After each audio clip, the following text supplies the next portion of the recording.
Yo, gee, if I hadn't been in the Army, I'd still be in the street gang today. What's up? Come on, man, no way. Way, my friend. Ted Hunt! What the hell's name is going on here? This ain't no garden party. You're lucky I don't take you pukes out in the middle of the base and stomp your asses into the ground. Do you understand me? Yes, sir! Private Riley, what do we call ourselves? Soldiers, sir! Then act like it, you piece of crap! Now, the reason I dismissed the rest of the platoon is to discuss a matter of extreme importance with you. Recently, I started dating a rather classy lady whose company I enjoy immensely, but who I, for some reason, continue to keep at arm's length. I am unclear as to exactly how I am to proceed. Perhaps you have some suggestions. Do you think this is funny, Private Peterson?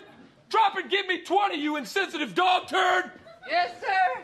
Do you need to be a NASA scientist to realize how uncomfortable I am opening myself up to you right now? No, sir. Well, maybe that's the problem right there, Sarge. Do you think we're having a comfortable little chat over a couple of beers at the Regal Beagle? No, sir! I'm not your friend, son. Do you understand? Yes, sir! If you have some thoughts on my situation, you address me as your superior and not like one of your ass pals. Well, sir, you mentioned that the woman was super classy, sir. That I did, Private. Perhaps you feel that if you expose your true self to her, she might be disappointed, sir. Well, look who joined the Army. Private Freud. Woo!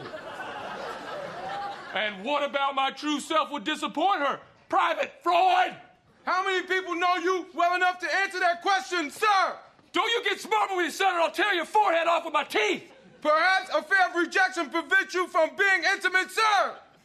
Give me that advice again, Private Oprah. Perhaps a fear of rejection prevents you from being intimate, sir. That may be, son, but I'm certainly not afraid of making my boot intimate with your privates. Private! Permission to speak, sir! Well, wonders never cease. Look at quiver lip, quiver lip, quiver, quiver. Look what we got here. A talking horse's ass. Quiver? Huh? What do you have to say, Private Horse's ass? One thing I have learned, sir, is that communication is the cornerstone of all good relationships, sir. My advice would be to communicate your fears to this woman, sir. Just how am I supposed to do that, Private Horse's ass? When both my parents were non-communicative and I was not taught the necessary skills. Bad habits can't be broken, sir. The entire psychiatric community is built on that premise, sir. Sir. You still think this is a giggle fest, Private son of a bitch? No, sir. This is some serious stuff, sir. Then what can you possibly add to this discussion, Private? I've never even seen you with a woman. Don't ask, don't tell, sir. Don't play games with me, boy. Do not. Regardless of my sexual orientation, sir, I believe I can show you how communication can help a relationship. And just how do you propose to do this, Private Candy Ass? By making an honest connection, sir. For example, I would like to sincerely apologize for the insensitive way I acted earlier, sir.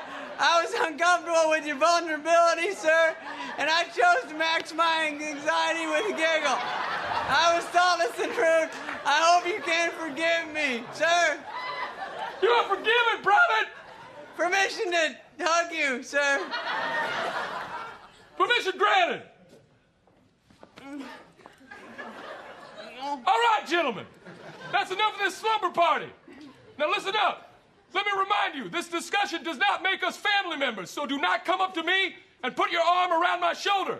I will rip it off.